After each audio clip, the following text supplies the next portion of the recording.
Olá, eu sou o Liboni e eu sou o diletante profissional. Então aqui é o finzinho dessa série, primeira série com o primeiro exercício, a primeira noção do que fazer com um pincel e tinta.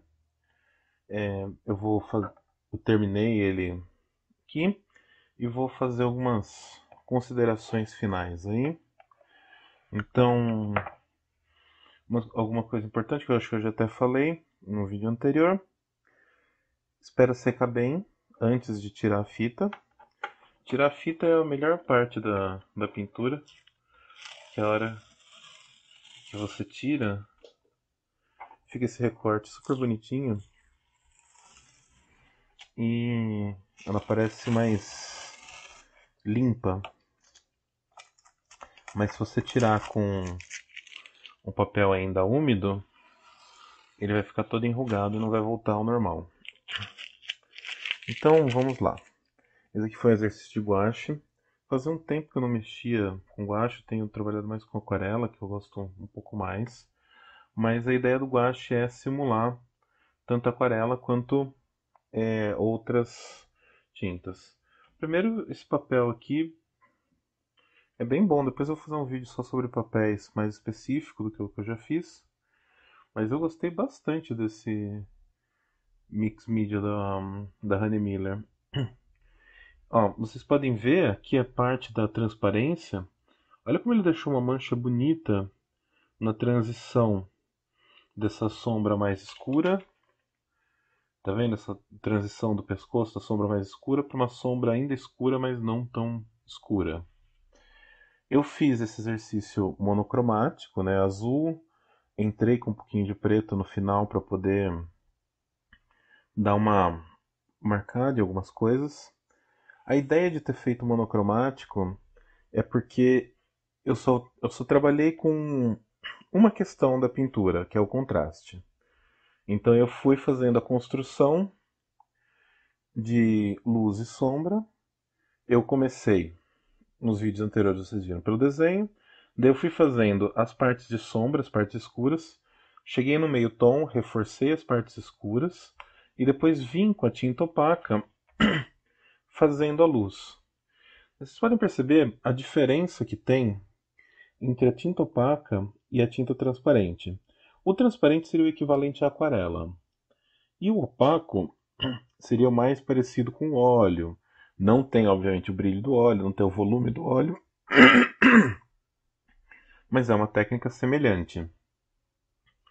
Então é interessante como visualmente são diferentes os resultados.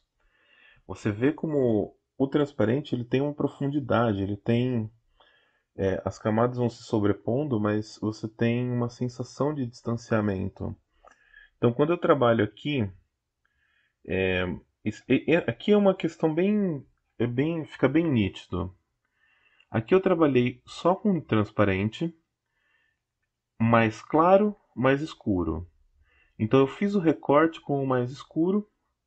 E aqui você tem, por exemplo, o mais escuro e o mais claro, e eu fiz o recorte com o mais claro opaco. Então eu consegui esse recorte mais nítido, mais marcado, porque é onde bate a luz. A opção por trabalhar opaco só aqui é para dar um enfoque nesse centro do rosto. O que é importante então desse exercício, resumindo? É vocês fazerem um primeiro treino, uma primeira brincadeira com esse kit, e vocês começarem a aprender o que vocês podem fazer com ele e treinar várias coisas ao mesmo tempo. Vocês podem ver, o desenho ele não ficou parecido, está bem longe, inclusive. O rosto dele é mais fino, né, menos redondo que eu fiz. Mas isso não importa. O que importa é o treino dessa captura da, da volumetria desses elementos, da tridimensionalidade, de como a luz bate nele e como eu represento a luz. Então, vocês vão treinar nessa etapa, fazer um desenho com pincel para começar a pensar diferente o desenho, e você já começa a pensar o desenho de uma forma em que ele é funcional para a pintura e você começa a pensar O desenho não como ele tem que se sustentar pelas linhas, você tem que pensar em no que esse desenho vai ser útil para a hora que você for pintar, você encaixar os elementos. Então, você vai desenhar mais pensando na luz do que nos contornos. Isso é uma coisa importante. E daí você vai fazendo a construção. Na parte transparente, aproveita para brincar o máximo que der com essas fusões, com essa tinta que se desmancha. E depois na parte opaca você vai precisar de um pouco mais de controle, um pouco mais de precisão. Normalmente é bem mais difícil a parte opaca de trabalhar, é uma parte que você vai precisar de mais trabalho. É uma pena que esse papel ele tem tudo escrito atrás, não dá para mostrar para vocês. Mas quando vocês terminarem o seu desenho, sua pintura, o seu estudinho, você vai pegar, você vai virar, colocar ele contra a luz e vai ver que as áreas transparentes são de fato transparentes. Você vê pelas costas do desenho o quanto elas ficam, o quanto elas deixam de ser, o quanto elas permitem a luz passar e quanto ela não permite a luz passar. É bem interessante ver o desenho ao contrário, contra a luz. Você consegue nitidamente ver onde se trabalhou transparente e onde se trabalhou opaco. E isso é importante para entender. Tenta trabalhar numa superfície inclinada. Estou usando uma pranchetinha e estou usando esse godezinho velho para inclinar. Não precisa ser muito inclinada, mas uma inclinaçãozinha te ajuda a trabalhar com a água para a água descer quando você está fazendo a parte transparente. E aquela coisa que vocês viram no vídeo. Um secadorzinho para agilizar, ou senão você vai ter que esperar. Não trabalha quando a tinta está muito molhada, a não ser que você queira que a tinta se expanda. Ela se espalhe com um efeito parecido com o da aquarela. Então é isso. Não esperem demais o resultado, não esperem acertar, não esperem ficar lindo, mas curtam o processo. O importante nessa etapa é você curtir o processo de fazer a pintura. Então é isso. Os próximos vídeos eu vou começar a aprofundar cada uma dessas etapas, começar a trabalhar mais elementos dentro delas, entrar com cor e falar a diferença é você trabalhar com cores primárias, igual eu sugeri, que é um bom jeito de começar.